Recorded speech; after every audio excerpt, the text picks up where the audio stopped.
Hello, everybody. How is everyone today? This is the next in our series of little chats, very impromptu chats. So settle in, grab a cuppa, grab a tea cake, and oh yes, grab some old fashioned, Yep, and settle in. Let's introduce the star of the show, Oh, and I believe you say this quietly. Duval. very quietly. Yes. Duval. No, that ain't it. That ain't it. Duval. There we go. There we go. What's up, everybody? What's happening? Also known as Jacob, but we all call him Duval. And what's up, everybody? He is a master. So let us start. Well, I think, if you will allow me, dear audience, I think we have to have a little tangent here. Ooh, tangents. We love tangents. We just have a little talk about episode 3 of The Last of Us from last night, because I need to talk to boy. I need to talk to everybody about this, because how do we do this without spoiling everything? So let's just say that bring your tissues, and yes, I was a crying mess. My husband had been spoiled. And so he was prepared. He had his feels all prepared. My feels were not prepared, and I was a blubbering mess. So yeah, we are not spoiling at all. Yeah, no spoilers. We're no spoiling at all. We're just saying that everybody chill. These 45 people died. No, I'm just kidding. No, I just want to say that I am an emotional wreck today. Yeah, I was pretty verklempt last night. I was very surprised. Damn, representation's fucking awesome, eh? Like, yes. Holy shit. Yes. I was damn. I will tell you, there are some Emmy nominations that need to happen because of that. Yeah, it's a crime if it doesn't. Yes. Yeah, it's really special. It's a very special episode. Like, I almost think contextually it lives on its own without being part of the series. Like, it's overwhelmingly incredible. It's so good. Highly recommend. Yeah, the show itself is awesome. Pretty damn awesome. Yeah. Even if you don't even watch the show, you don't want to watch a show, just watch episode 3, and because it kind of stands on its own. It's kind of like a one shot. Yeah, that's kind of how I felt about it too. It's weird when you play TTRPGs too much and you're just like, oh yes, this is a one shot, clearly. Yeah, exactly. Yeah. To hope to your point around being better than the game, I think without spoiling anything, the relationships that you see in this episode are objectively better for the characters mentioned. Mm-hmm. No doubt about it. Not even close. Yep. Absolutely. Yep. Yes. Maybe in the future we can talk about it more when everybody's watched it. But yes. Yes. Just... We'll have a podcast just of that. Yeah, exactly. Yeah. not even the whole show, just episode 3. Yeah. So yeah. Apologies for that tangent, but I just had to get it off my chest. I totally get it. I had to get it off my chest. All right. So, eternal question. Let's start. Who are you? Tell people. Who am I? Tell people who you are. I'm happy to. My name is Jacob Plicque. Actually, Jacob Plicque the Third. If you didn't know, I am a tree. I am a co-founder of the Empatheater. It's my Twitch channel that I co-founded with one Philadelphia, and where we tell empathetic and diverse stories, utilizing both TTRPGs and video games. Right now, we have 2 campaigns going right now. Tether Fields of Wonder Tuesday nights, 8 p.m. Eastern time, and then bi-weekly Thursdays, Arcade University, which Ava Raygun is also in and is super duper incredible in. As well as some video game streams off and on right now because I'm playing this game on Wednesday nights instead of playing video games over there. And I'm also the Dungeon Master for Duval and Dragons, which is a Chrono Trigger 5e D&D based D&D campaign bi-weekly over on So Many Games Twitch channel. And I am a loudmouth, super extrovert, black AF, queer AF, biromantic ace squad gang out here. Let's go. Well done. Good intro. Can't beat that. Thank you. So I've had practice. yeah. So for the uninitiated, and actually, I think I am one of them. Where does Duval come from? Oh, I love answering this question. It's so much fun. So Duval is actually the county that surrounds the city of Jacksonville, Florida, which is where I live. Oh. And back in the mid '90s, I always forget his name, but a radio DJ started using it as like you know how like back when we listened to the radio, before they cut to like a song, like there's typically like a, you know, in this case, like 92.7, like hip hop and R&B flavor. And then before he would cut to that, he would do something like out to outro, right? And he started yelling Duval. And it became this like rallying cry of like, we're out here loud and proud. And then it sort of got co-opted by our American football team. And for me, the thing that actually happened was I made it my Twitter handle. It's obviously the first 5 letters of my Twitter handle, Duval King Jacob. But it's also a nod to Skyrim because of Dova King. So I thought it'd be really fun, Duval King. But I didn't anticipate it catching on within the TTRPG space as a rallying cry. That sort of happened kind of by accident. And just became like really, really fucking good branding for me. Yeah, it works. It's memorable. So yeah, that's how it started. Oh, excellent. We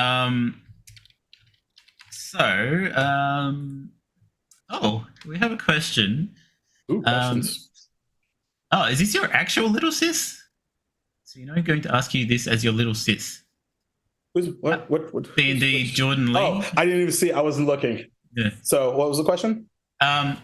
We often talk about characters being a portion of ourselves. Which portion of you is Kotatar? Happiness, curiosity, joy? Okay. Oh, okay. Oh, it's D.D. Jordan, who is essentially in the space my little sister, and makes me want to lose my mind all the time. But I love her very much, and she's great. Okay. So Kotatar is really interesting for me because he's probably the furthest away from me as a character that I've played. Like a lot of my different characters are like my like joy incarnate, like placed inside of this particular being. I think if I had to pick anything, Kotatar would be my very small, latent, critical cynicism, because he he absolutely wants to take everything and everyone to task for most of the time pretty good reasons. That's Cooper, if you can hear him. And so yeah, I'd say my cynicism, my inner like output of why the fuck are you fucking up? So, but because that is really, and it also what makes him a really interesting challenge to play, because like sometimes like I have to sit in this like cloud of like ickiness to respond the way that he does to things. But he also has this learned wisdom about him that sort of baselines that, because he's got a +4 wisdom, spoilers, modifier, I should say. So yeah, I hope that answers the question. Great question, Jordan. Great question. So we know you're a big NFL fan. What gave me away? Yeah, what gave you away? So this is from this. I'm just going to ask this tongue in cheek. Yeah, I love tongue in cheek. Let's go. If I was a fan of, say, I don't know much about it. I don't know, Tennessee Titans, maybe. Oh, fuck the Titans! That's the worst. That's the worst team you could have picked out of 30. Out of 31 teams, that's the worst team that you could have picked. If I was a fan of that, would Jaguars we still be and friends? Titans are oil and water. We will still be friends, but on Sundays, especially if we're playing together, fucking, you're dead to me. You're fucking dead to me. I am. I was the way I like. What's really fun is it can be negative, but like there's almost a cultish thing when it comes to super deep fandom that like you have to be careful. Like there's all this like it's always in a lot of cases it's us versus literally the world, right? Yeah. Which is like great, but also like it's a sport you're playing. Like it's not the end of the world, but like there's something that happens when people are connected by something as simple as throwing a football for millions of dollars, which on the surface sounds absolutely ridiculous. But then when you get into a stadium of 70,000 people that believe in the same thing that you do, it becomes so powerful, like almost to the point of a religious experience, which is funny because I'm an atheist. As I like to call myself, I'm a Catholic. So I'm a Roman Catholic survivor. Hey, me too. Hey, team. We did it. We made it out. No offense to Catholicism, folks. Believe what you want. No big deal. Just not my cup of tea anymore. Yes, 100%. I get what you're saying about sport. I'm a football fan, as in proper football. Yeah, sure. Soccer. Yep. And I support Arsenal FC. Liverpool FC for me. Yep. Well, that's okay, because if you were a Tottenham fan, as mentioned, I don't think we could be right. That's it. That should be. And at least we know, right? Like it's already it's out there. Like there's no bad blood about it, except for when we play, and then Yep. It's especially oh my god, across the pond, y'all get wild. Like we get pretty wild over here in some pockets, but like speaking of religious experience, yeah. It's very. Yeah, it's almost like a primal thing, Certainly. Yeah, religious, goes back to, I guess, the gladiator days. Really, when you think about it. Guess. Yeah. I guess so. Except nobody's dying, thankfully. That's good. Yeah, thankfully, right. Yes. Like, come on now. Yeah. All right, so let's get into some questions. Hope just had a quick one. Which do you actually prefer in terms of name, Duval or Jacob, or you do? No preference whatsoever. What I find is that people that don't know me super well will default to Duval because that's what they see. But I answer to both. Same. I'm comfortable with both.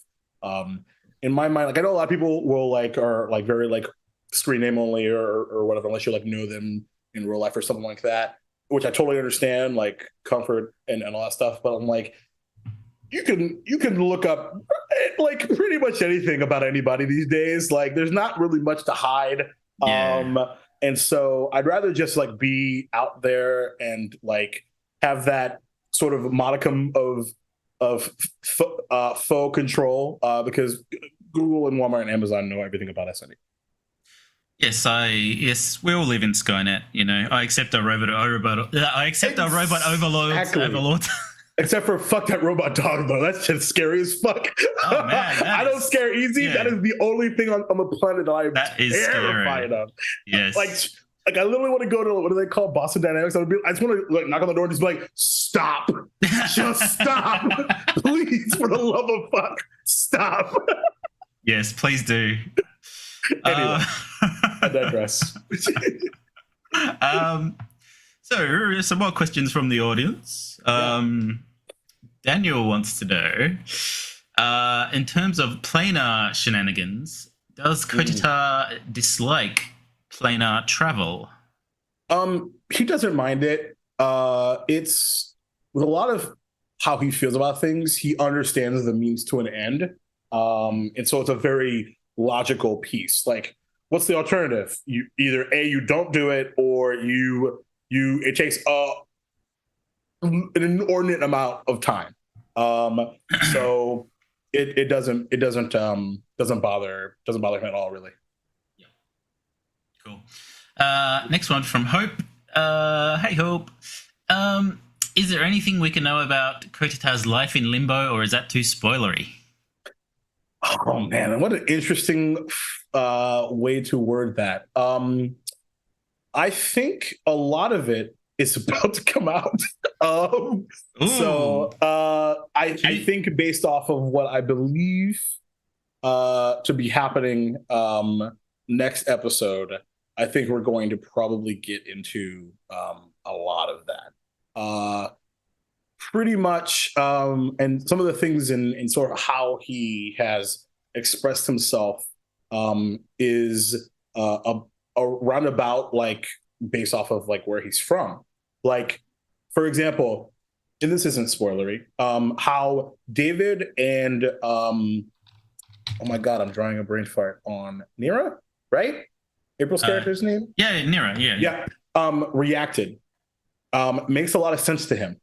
Yep. But he also knows two things. One, they are allegedly made of dreams, which aren't real.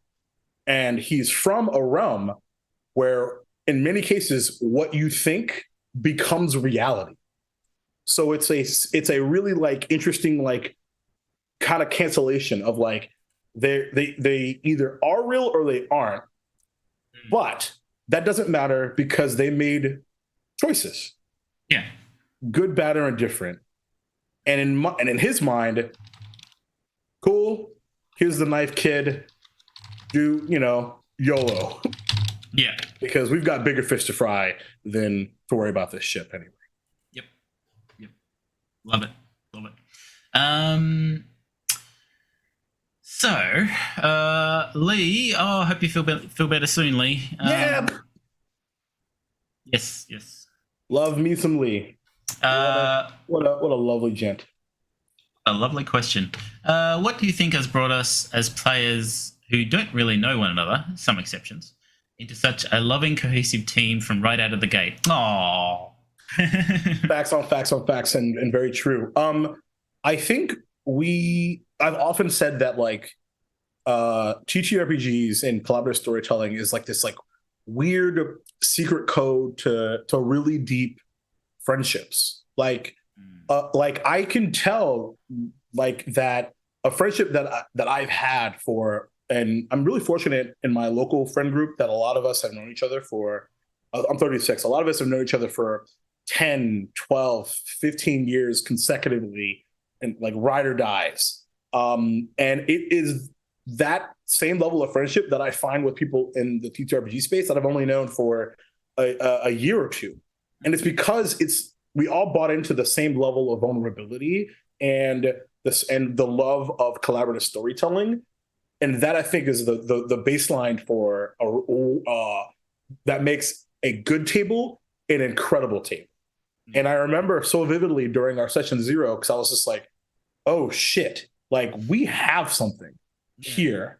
Because I didn't anticipate like that, because you certainly hope for a situation like this. I hope. God, Daniel, I blame Daniel for me recognizing puns at this point. So I think that's pretty much where the basis of that comes from.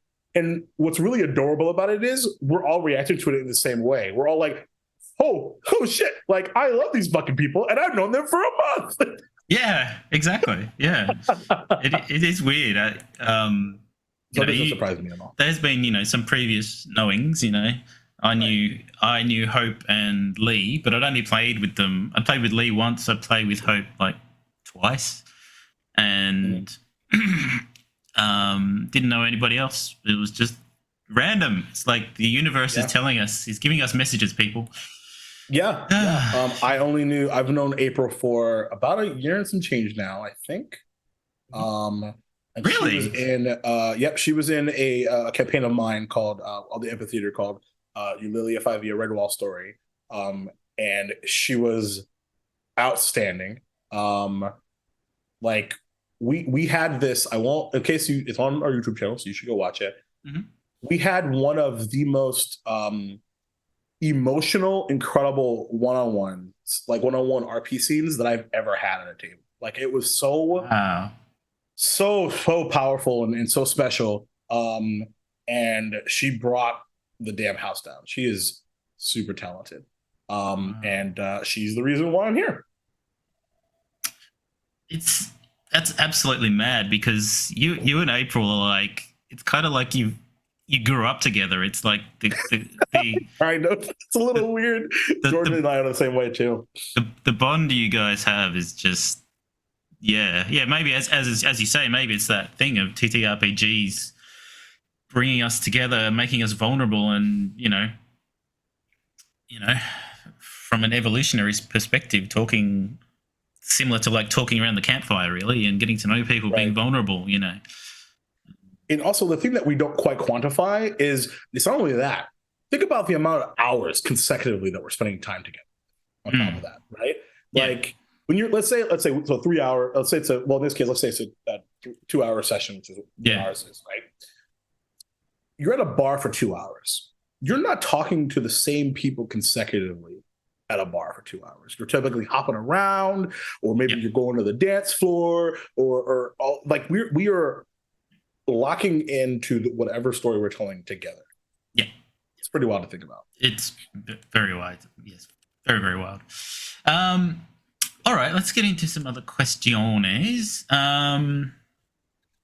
Did you catch the ones on Twitter? I did, yes. I got those ones. Fantastic. I'll have one from me first. Ooh. So how did you first meet or come to know about our fabulous DM, Hope? Ooh, I've been waiting for this question. For just like everybody else, like Heroes of the Veil, it's like, who's that? And I sort of learned of Hope's existence through that. And then but we never really like interacted, even though we like classic example of like knowing some of the same people. Like I've hung out with Oba Lauren a billion times at this point. She's actually in our Arkenhold University game with April. Oh, cool. Amazing. And then suddenly, one TTRP gifts, i.e. Imni Robo Goblin, we were talking about a Oops All Druid one shot. Yeah. And I pitched, and I was like, I have an idea. And it just so happened that I guess he reached out to Hope. And so this is a game that I was running, this particular Oops All Druid one shot. Yeah. And Hope was on the cast for that. And that's actually how we met for the first time. And it was it's actually on his YouTube page. It was super fun. Ended on a cliffhanger because of like weird technical problems, but it was actually a really, really good cliffhanger. And it was so fun. It was like a level like 14 or 15 like Druid one shot. It was pretty wild. It was so fun. I'd love to do a part 2 of that someday. And then, fast forward, suddenly Hope's like, yo, so like April said you might be interested in doing a thing. Well, hold on, rephrase. April recommended me, and so that's how we got here.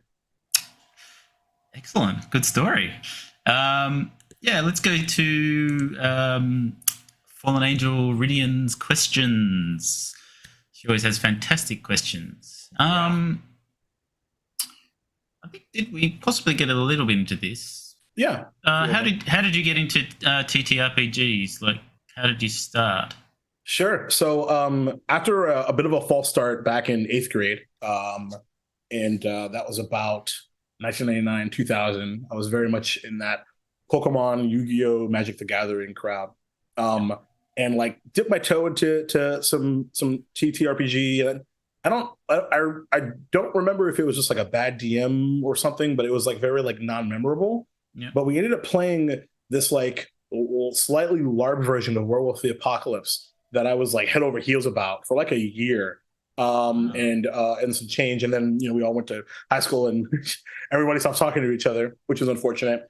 And then fast forward to about 2016, 2017. I was just as you do, YouTube scrolling through, and then the video of the Critical Role cast playing D&D with Vin Diesel came out, and I was like, "What is this?" Wow. I've always been a big like anime and video game nerd, but I had no idea like what Critical Role was. Yep. And so like that was and I was like, oh, this is a show. And then like coincidentally at the same time, my buddy was starting to run this Pathfinder 1E game based off of all the different Disney worlds. But the difference is that he flipped the villains and the heroes. So all the Disney princesses were villains, which was really interesting. And they actually ended up being like a sort of like a hag coven.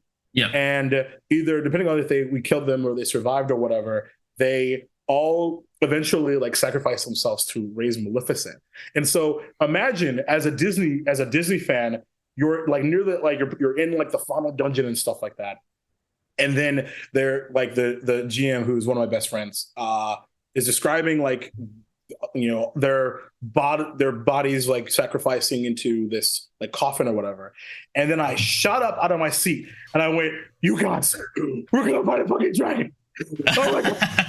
Holy shit! I'm so excited, and like it hasn't happened yet. Cute. Like, so I'm like, now I'm like over the moon, right?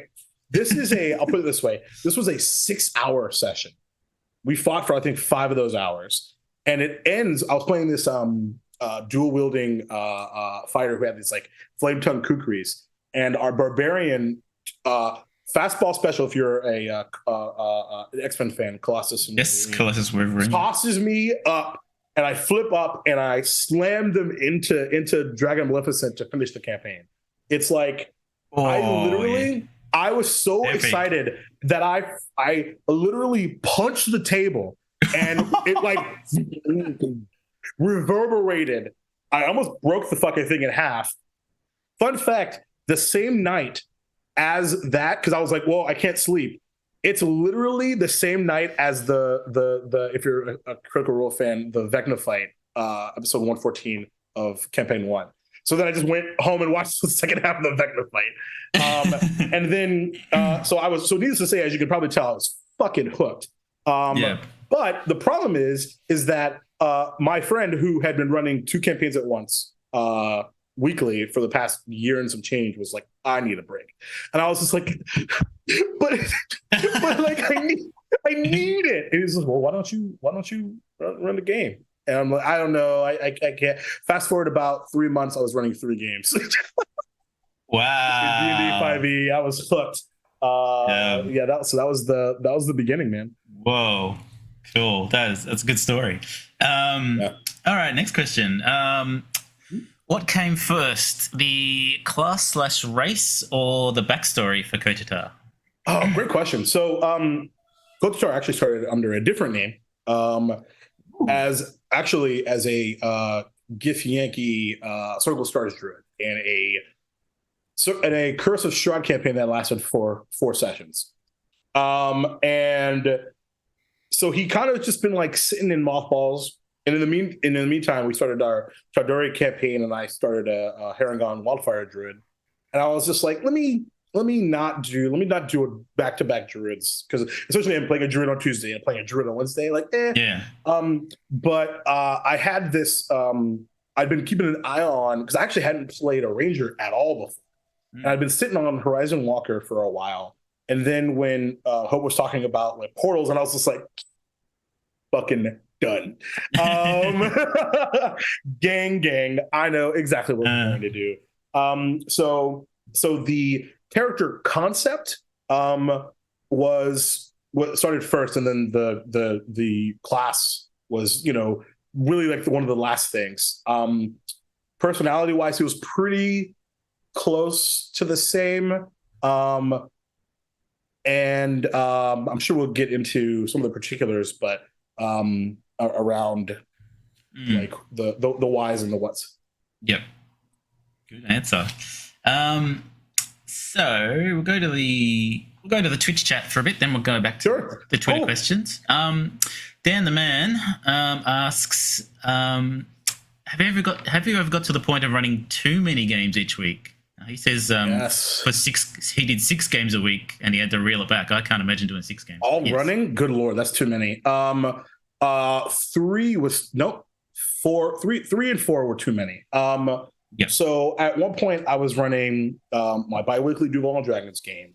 I was running 2 home games and Eulalia 5e Redwall story, because we were trying to really escalate the channel into the known Twitch channels of the world, and it was really like me or nobody else at that point. because Bill had just finished a campaign, and I Yeah. was just like, and I also at that point I'd never finished a campaign. Like I had a home Tal'Dorei campaign that lasted about 2.5 years. And then the pandemic just killed it essentially, and they were like, "We want to do something else, and like let's do a new world." And I was like, "Oh right, I guess I have to go build that world, huh? Thanks, asses." Which is funny because I'm running that game tonight. But so that was definitely like I was like I am burning the hell out. Like I am in trouble. I don't think that I will ever run more than 3 concurrently ever again. 4 was far too much. Yeah, that sounds like a lot. Next question from Hope. What do you like most about Horizon Walkers? And a quick addendum from me. I actually don't know much about Rangers. Do Horizon Walkers get animal companions at some stage or not?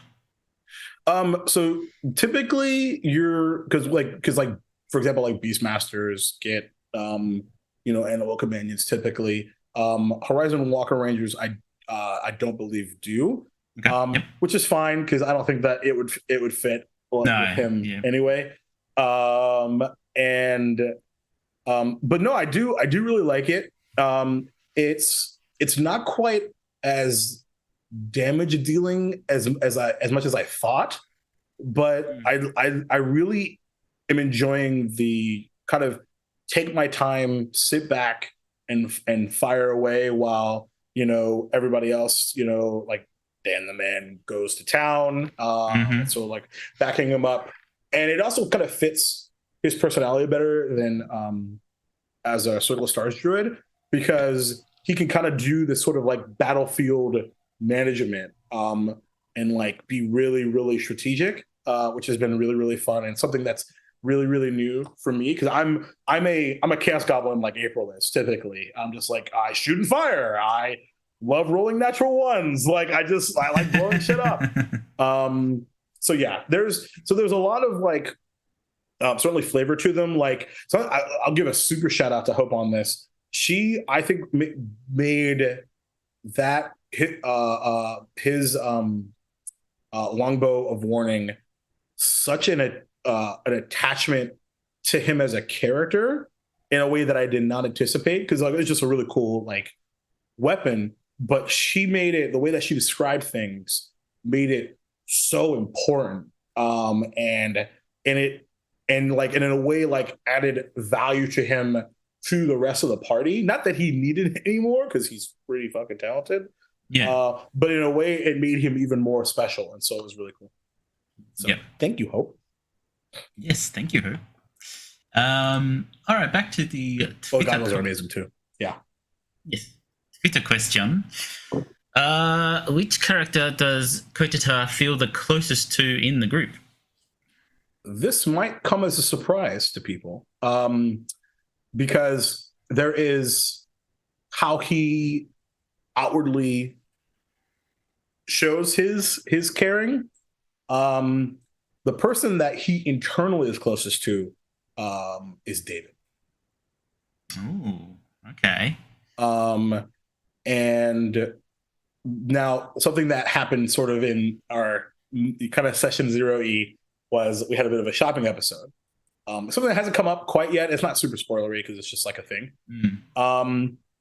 But that is something that he is really grateful for. There's also something that happened with David and with Senleon that we might get into as far as the previous adventures, that sort of is what makes Senleon the number 2, even though it's begrudging and annoying to him, and he wants to dislike him so much, and in some ways still does, but as that mutual, because in many cases you can't, when you're forced to have that mutual understanding based off of previous experience and trauma, it sort of just pops up on its own in many cases. So it's been really fascinating to see. Yeah, I love and that. way faster than I expected. Like I think I told some of you guys like after session 1, I was like, in my sort of like headcanon, like I was planning on not staying like far away from Simeon, but like I was planning on holding on to like getting them anywhere close on the same page. And then I was put in a situation to like save Sinleon, which is like based off of that natural 20. And it was really interesting because it's just like, well, yeah, you have to, because he's got certainly a base sort of code of honor and loyalty. So like he can't abandon them, certainly. Yeah. And so but like what was annoying him was just like, oh God, he's gonna fucking hold this over my head now. Like, oh darling, thank you for fuck. Like, so like, don't touch me. I think we can all agree we love the dynamic between you two. It's really fun. It is really fun. It's yeah. I mean, it goes back to the point we were making earlier. Like, this is way. It's not that it's not way more fun than I expected, but it's so much more like emotionally driven than I anticipated. I agree with that. Let's go back to the Twitch chat. I think going between the two is good. Sure. Danny, hey Danny. Love you, man. Love Danny. So Danny says, "What's your favorite part of playing Kotatar?" Talking shit. So much fun. Because it's not the way that I talk shit, because I talk shit in like a loving way. And like his tough love is so harsh. I.e. Slapping Reginald and casting protecting that was so good. That was so good. It was so fun. I was just like, let me be careful, because like I don't know, like I gotta make sure I'm not going overboard. But like he's got that level of ruthless aggression, but with like the thinnest level of empathy that quite frankly makes you not a sociopath. Yes. And so which is why it's really interesting to see him get kind of clocked and just be like, dude, like we see you, like your heart's right there, and you're just like, no, shut up. Yeah, that's good. All right, back to the Twitter. What went through your head when Reginald, i.e. me, jumped in after David? As Jacob or as Kotatar? Because they're very different. Let's do both. So as Jacob, like, I get it. As Kotatar, you selfish fucking prick. I gotta go save your ass. Yes. And I rolled a natural 1. Oh, you did? Yes. I did. Oh, no. That was awesome. That was really awesome. So, which is great. I'm kind of glad that I did, though, because if I didn't roll that natural 1, I wouldn't have been able to see how Silver reacted and then have that scene the following episode. Yeah. No, that was really good. Okay, back to the Twitch. Please don't be anxious about asking questions. Ask all of them. I love questions. We have a lot. Don't worry. You are not a bother. You are not a bother. And that's not just for one person. That's for everyone. Oh, I saw that. Yes, please don't be anxious. Yes, please. Question from Bissell Icarus. Hey, Bissell. Do you find that you're influenced... let me start that again. Do you find that you're influenced by other TTRPGs that you've watched or played in the past? Like, are there things that you do now that you've picked up? They say I'm a mimic, so I find I accidentally pick up stuff like a Katamari. That's adorable, and I love that for you. I 100%. When you're, especially when like on behind the DM screen, especially like a really common thing that I tell people when they're asking me for advice and stuff is like, write what you know. There's a reason why like Duval and Dragons is based off of the city of Jacksonville and Chrono Trigger, which is my favorite video game of all time. And why Eulalia 5-Year Redwall story is based off of Redwall, which was my favorite book series growing up. And so I feel like you're only giving tribute to that. Steal. Give credit where you can, but steal. Yeah. And you because that passion that you have about that thing will come out of you. Now, of course, that's a meta point around like GMing. But even as a player, like, if you want to make a character based off of something else, do it. Now, don't make it that exact same damn character, because like that's just a little lazy, and like it could get kind of boring, because guess what? That world that you're surrounded in is not that world that character's in. So there's no way for it to be exactly the same. So in many cases, people will get upset because like they want to be Jester from Critical Role, and like that's not how that's going to work. This is why Session Zeros are really important, by the way. So yeah, rant on that over. Yeah, exactly. I 100% agree with that. You should take things, but honor them. Take things, make them your own. Don't duplicate. Use them as an inspiration to make your own thing. Absolutely. Yeah. This is a scary question. What's scary? From Hope. Oh my God. Go for it. Hope says, I know you've been waiting for this one. What or who do you think the Nightmare King is, and what would you do if you found yourself in his presence? Oh, Hope, what do you do with this? So it's actually not scary. KOTOR doesn't care at all. Oh, okay. Who the Nightmare King is. This is a situation that they are here to resolve. Yep. I.e., that big ass island fucking fell on us. Let's resolve the situation. It is very just forward. Resolve the problem. He has no emotional connection to what this Nightmare King is. Yeah. There is definitely a seed in his mind of like the fact that like they haven't seen any remnant of the king they're trying to find.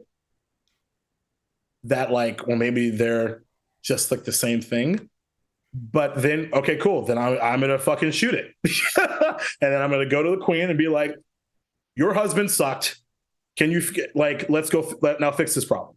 Yeah, it is very focused on the issue, which is going to be really interesting when in comparison to our more emotionally driven party members. So As I can't wait, for that to come up. As I mentioned to other people, I do not trust that queen. She ran out pretty damn fast and didn't say thank you. Fucking quick. I'm fucking quick. I have my suspicions. Yeah, I'm with you on that one. All right, let's go back to Twitter.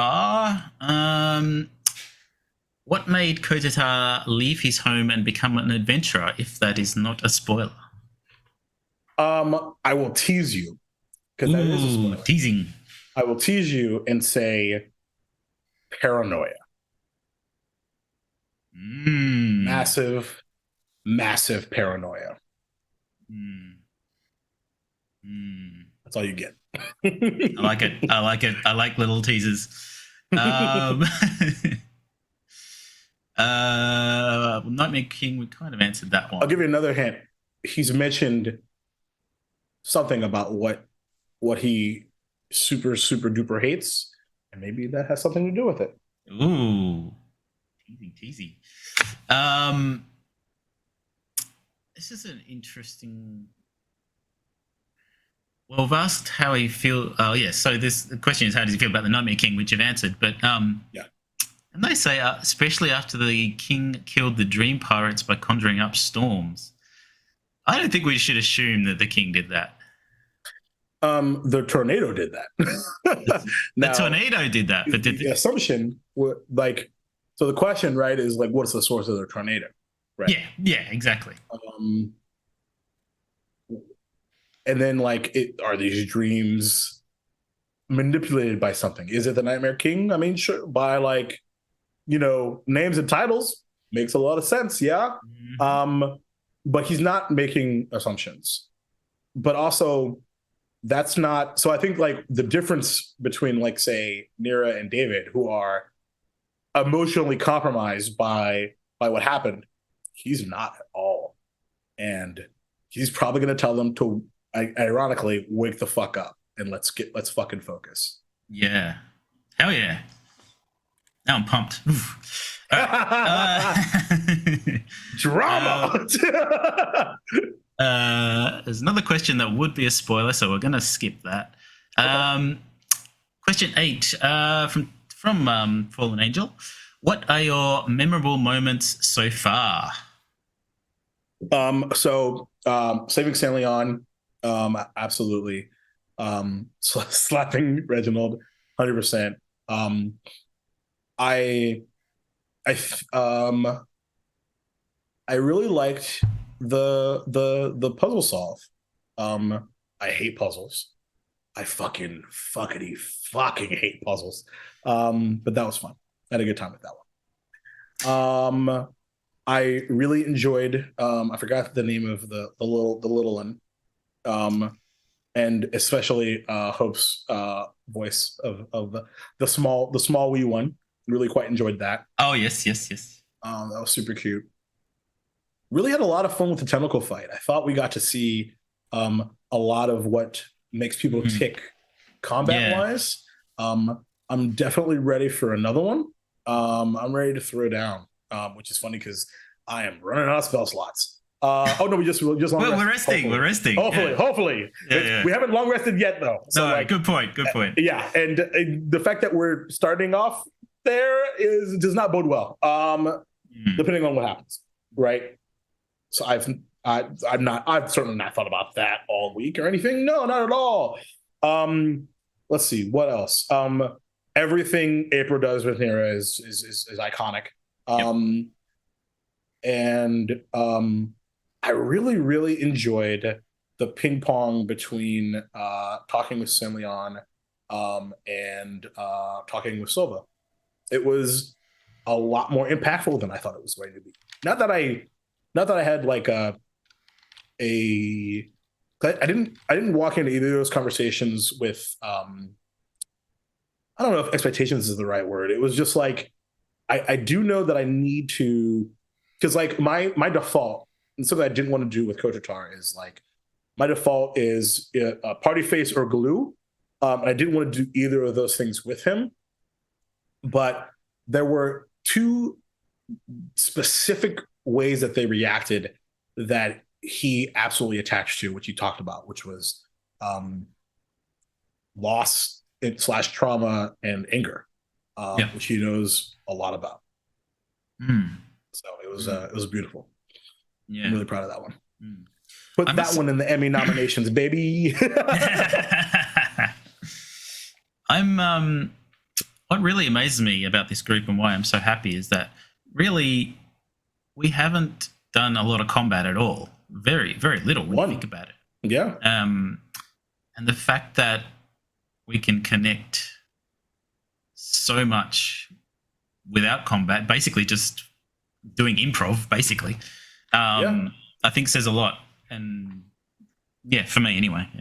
Yeah. Like when I yelled about like almost losing an arm, like that was just something like to angrily say improvisational wise. And then everyone just went bing, bing, bing, bing, bing. And just like connected it all back throughout the rest of the party. It was really good. Yeah. 100%. All right. Last one from Fallen Angel. Thank you for your questions. Thanks, you're the rock star. Yes, indeed. Has Kotatar changed from what you envisioned before the game to now?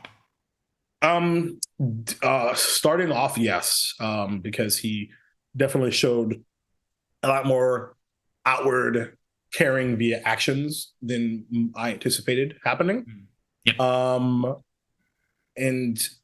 But other than that, and how that sort of like connected him to some of the folks, not too much, which is good. Because like because really the challenge was like, can I play an edgelord character that actually like has a reason to continue traveling with this group? And he does. That has not been revealed yet, but he does for now. but it's also not like all right, Hope, like he's leaving, like, or like if this doesn't happen, he's leaving either. He is, whether he likes it or not, connected to these people, and yeah, good answer. So you've answered part of this question. This is a question from me. What is Kotatar's relationship to the others in the group? Yeah, so we talked about San Leon. We've talked about David. Silva really fascinates him. He's trying not to. He's being very careful about wanting, because like even like for example, it's like, oh, that like anger was pretty cool, and someone's like, that fucking sucks. He's like, oh, all right, okay, that's a way. So he's definitely wanting to build trust there, but not in a let's frolic and be friends. It's strategic, which is really difficult to do, and I don't think it's going to work in like the best of ways, because like they'll probably become like super friends, and like he'll hate that because that's not what he had planned. Which I think is really fun. Nira is super. He trusts Nira to do what they're going to do, and so he's not bothered by them at all. What's really interesting about April specifically is like, I was just like, I know I'm gonna get close with April's character, so like I've literally almost been avoiding it because like April's like the easy one in my mind, right? And because I was like, he's one I played with the most, he knows my playstyle better than everybody else at the table, so I'll wrap around to that, and then she's in the first scene with me. I'm like, well, there you go. So, let's see, Reginald. He wants to be wrong about Reginald because right now he thinks Reginald is a fucking coward. And I'm so excited to see how that works. Because in his mind, so like that move was very selfish, right? And in many people would consider it brave. But in his mind, self-sacrifice is cowardice. And so I'm really fascinated to see how, because he's sort of sitting back and watching Reginald. Yeah. And we'll sort of see where it goes, I think. I like that tease. I like it. Yeah. Let's see. Is that everybody? Yeah. Awesome. So this is. I always ask this. I'll add one thing about David. In his mind, David just needs to get the fuck out of his own way. Destiny or not, you are talented. Shut the fuck up and execute. I like that. I love that. Yeah, brilliant. I always ask this question. It's very subjective, and I don't like people to be very critical of themselves in a bad way. Yeah, sure. But constructive criticism is always good. I agree. What do you think has worked so far with Kotatar, and what do you think hasn't worked, if anything? I think pretty much everything has. I'm surprised at the level of connection that he has with folks, but I think it's a good thing. One of the things that hasn't worked is like a lot of the stuff from a backstory perspective is very bullet point that I'm sort of improving on the fly, that I need to go back in and really like massage out a little bit. Because I was like, it's a shot. It's, whatever. I'll just kind of feel it out and see what happens. And it's like, oh no, we all love each other so much. Oh God.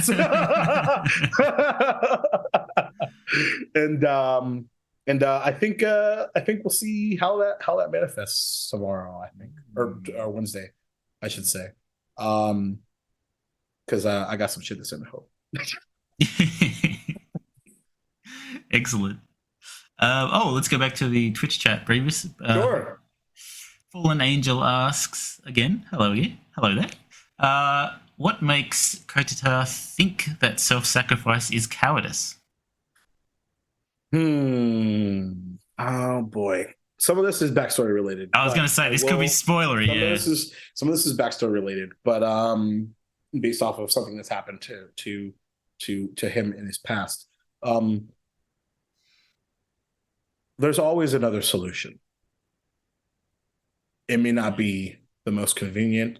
And in the case of Reginald in his mind didn't think at all. He just acted, right? That's what's interesting, right? I'm saying David act and Reginald think.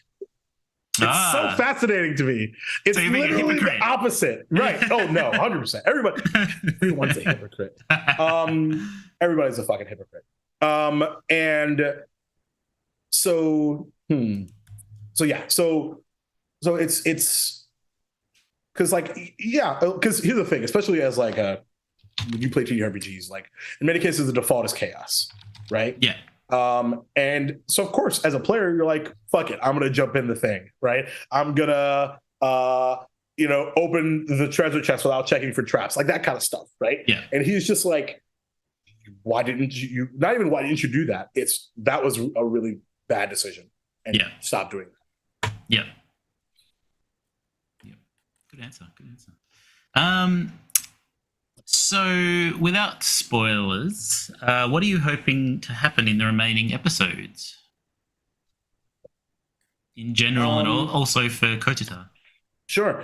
I hope that he survives. There's no TPK. Yeah, that would be cool. I hope that he gets to give his present to his husband.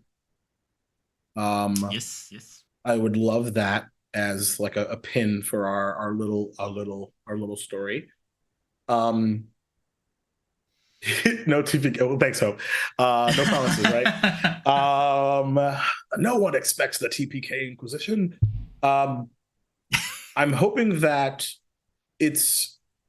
I'm just hoping we stay the course a little bit, ironically, to talk about being on the sea and stuff.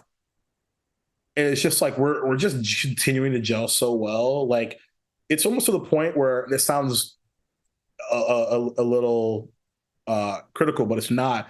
I don't think I as Jacob, I don't really care where it ends, as long as we just tell like a really cool fucking story together for the next three weeks. And I'm pretty confident that we will.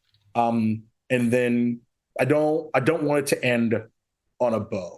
I don't want to roll credits. I want it to I hope that it bridges into something even more fascinating and then we eventually continue to do stuff. Cause like we got to episode 2 and we're like, oh no, we're done. And we all started to panic. I don't want to be done. Yeah. Real life and stuff. Yeah. But yeah. Cool. So that's me. Twitch question again. Ooh, tell me. Fallen Angel again. Thank you for the questions. Let's say the D&D gods listen to our prayers and this becomes a long-term game. Here's hoping. Yes, he's hoping. Is there any particular thread of Kotita's backstory you'd like to explore first? Again, pretty hard to answer without spoiling, I guess, but I will tease the paranoia again. Paranoia. There are very good reasons for him to be paranoid about stuff that's happening, based off of the questions that I have asked Hope, statements that he has made. There is a through line that I've been setting up, and I think it's going to be terrifying if it happens. And if it does, I'm really excited because it will be, from a D&D perspective, bucket list shit for me. Ooh, that's juicy. I love it. Right? Yeah. No pressure. No pressure. Exactly. Yeah. A quick one, actually. My husband Jack. Jack. My husband Jack. What? Just quick. Damien's super cute. Did you know that? Is that why you married him? Hopefully he does. Been together for actually no. It's weird. Together for 17 years, so you'd think so. Well, maybe not. Hey. Jack does watch sometimes, Lee, by the way. Oh yeah. He just wanted to know where you got your Deadpool shirt from. Really cool one. Oh man, where did I get that from? What a good question. Probably a con or the internet. Sorry, I don't have a great answer for that. Okay, this is your homework for the week, okay? Where did I get my? I'm actually going to my email to see if I bought it online right now. Because like I'm so bad with money, you guys. It is very much that. Like I will just go buy stuff, and then I'll forget that I bought stuff, and it's fucking Christmas every like 2 weeks at my house. Yeah. What's this box? Ooh. All right, I'm gonna bug him offline about this. That's really funny. That's a great question. Or maybe I should just Google it myself and see if I can find it. Fallen Angel also asks, without details, I will specify, how much of your backstory have you told your DM? Not enough. As in, is there? Yeah, I guess this is from me. Are there things about Kotatar that Hope does not know? Yes. Oh, okay. Like, for example, that she didn't know he was from Limbo, for example. Yeah, there are some things that she does not know that she probably should. So, yeah.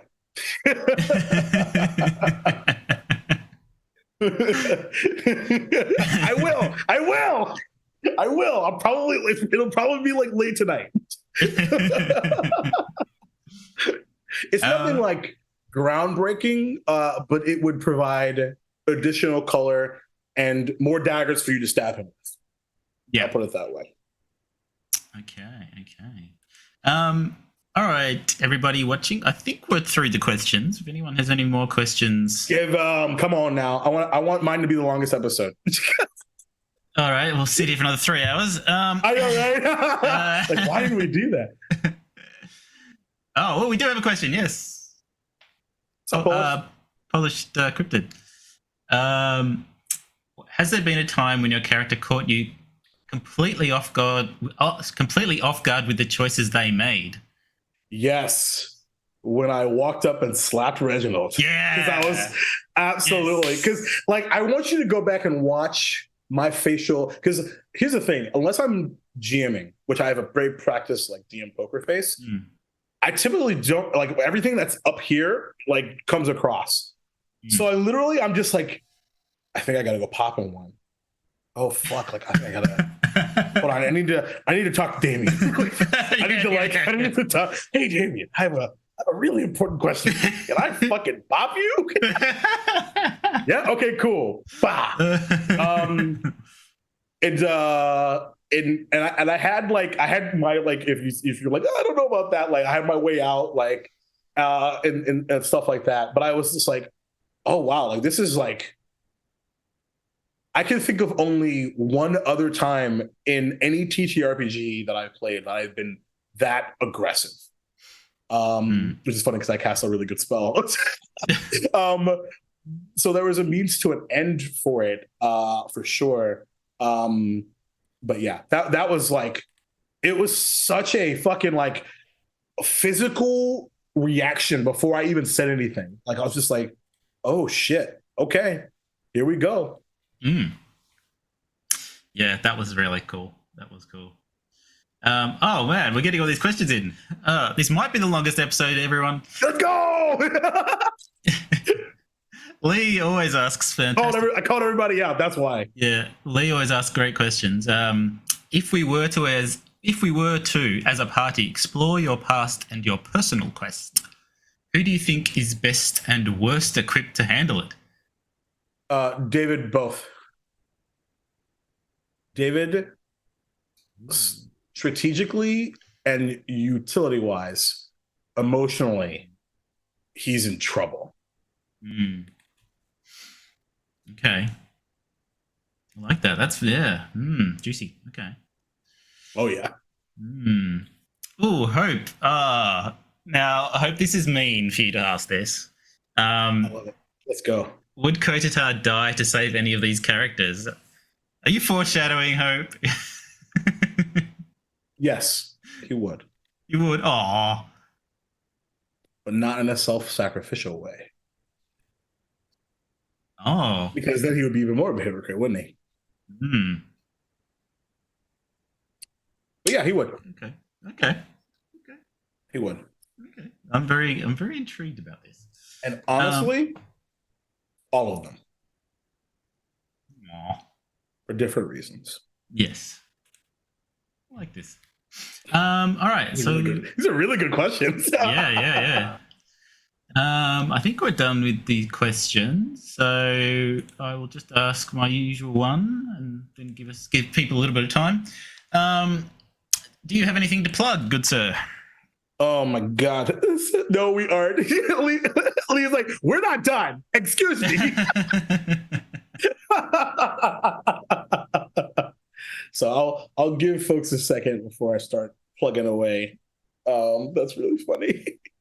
There we go. Here it comes. Oh man. Oh, no, you hang up. No, you hang up. Eventually we have to go to the bathroom, people. Indeed. I did have an old fashioned. But I'm good. Good. I will say literally the thing I'm doing after this is, as I mentioned, I'm going to run a game in a little bit. I'm about to run my party through an arcade dungeon. It's going to be a good time. Ooh, nice. It's going to be a good time. Yeah.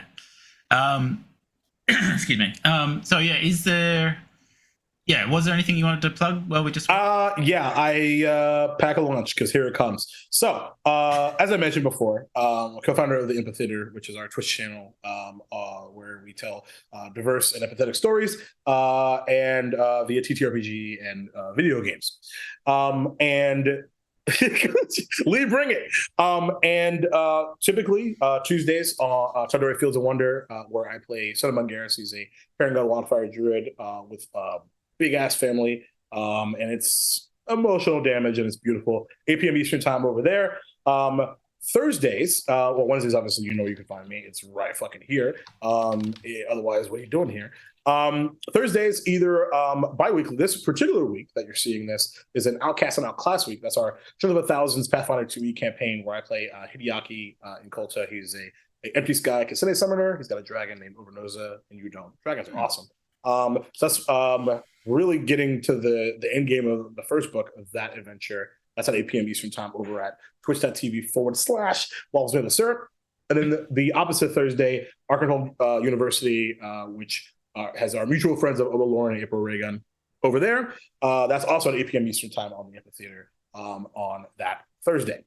And then Sundays, you can find me on So Many Games Twitch. That's Games with Z, either as the Dungeon Master, which would have been this past Sunday, of Duval Damien, coming on 50 episodes bi-weekly, which is pretty cool. Yeah. And that's actually now, as of this month, the longest campaign I've ever run. Or we're in year somewhere on 2.5 years, a little bit over, which is really cool. And then the opposite week, Dragonlance Strike is a Rebirth, where I play a white rogue wizard in Dragonlance, named Professor Isonoff. And I think that's all of that stuff. So yeah, I'm not doing anything. Clearly. Yeah, clearly. Not busy. Not busy at all. Yeah, not at all. We do have more questions. Let's go. Lee says, "Is there an NPC from your past you'd expect to run into?" Lee just wants to know spoilers. My husband. yeah, that'd be one. Or actually, I'm going to hold on to the second part of that question because I had to send home some stuff. Anyway, yeah. Mindfulness. That's what I want to see. I'll put it that way. Another question from Fallen Angel. Did you all expect your lovely DM, and she's lovely, to deal you emotional damage by killing off NPCs? Not that fucking quickly, Hope. Jesus. Yes, not in that way. Oh yeah, surfer dude, cool, dead. Oh, supposed to tell her. dead. Well, Yeah. she might not be dead. Everyone but the children, which is good God. Your question, how's it going? It's great. No, you hang up. No, that's really fun. Yeah, I was expecting that level of angst and emotional damage, just not that quickly. Well done. Good stuff. Yes. Good fucking stuff. And I hope stop being sick and lonely. Yes. I'm gonna Coach Star, Coach Star would be the type to yell at you if you're sick. Just stop being sick. And slap you and cast protection from evil. Yep, lesser restoration. Yeah. Oh yeah, lesser restoration. just punch you in the gut. Oh man. Die, fever, die. All right, so I think we'll end it there. Okay, that's fair. I think you may have been the longest. I'll have to calculate. Maybe. I'll calculate at the end. It'll be close. You'll get a gold star. Yeah. Ooh, there's another question. Amazing. Oh, Lee. Yes, Lee has questions. 11th hour. Would you ever run a one shot where Hope was a player within our world? Yeah, for sure. Sure. Absolutely. We could do in the future. Mix it up. No doubt. And then I'll be like, ha ha ha. And the sky fell again. And this time it was me. I keep hearing about Penelope the Druid, but I have not seen this one shot. So I have super good times. And I hear good thing. I hear good thing. Yes, I should watch it. It's fun. So maybe Penelope can show up. Yeah, why not? Why not? Like I'm sure other people feel this way about some of their PCs too. Like a lot of my PCs that didn't work out because like a DM quit or campaign ended, like they're just NPCs hanging out somewhere in my world, and I'm just like, I remember you. Your story can be told eventually. Yes. For sure. All right. So tomorrow it was going to be Hope, but Hope is busy, so it's going to be me in the hot seat. Yep. Possibly. And who's interviewing you? Well, it's either going to be you or Daniel. Yeah. We should roll for it. You might have to leave at a certain time. Perhaps it's better if Daniel does it, but we'll discuss that. Totally We'll discuss that offline. Cool. So it's me tomorrow, and the game the day after that. Woohoo! Oh my God, I'm ready. I'm so ready for it. I'm so ready for it. And then emotional damage. Oh, I know. Let's go. And after the game, it'll be hopefully on Thursday, PT. And April is just a busy little goblin, and it's hard to find time. I will try to get April, but no promises. She's so busy. Anyway. Indeed. All right. She might be busier than me. Wow. Yeah, that is a lot. Yeah. So thank you so much, Duval. Absolutely. Thank you for having me. Fantastic. Thank you. Thank you. You too. Audience. You're a great interviewer. Yeah. Thanks, everyone. Thanks, audience. Have a good rest of your night. And everyone, take care. Bye. I love you Be too. healthy.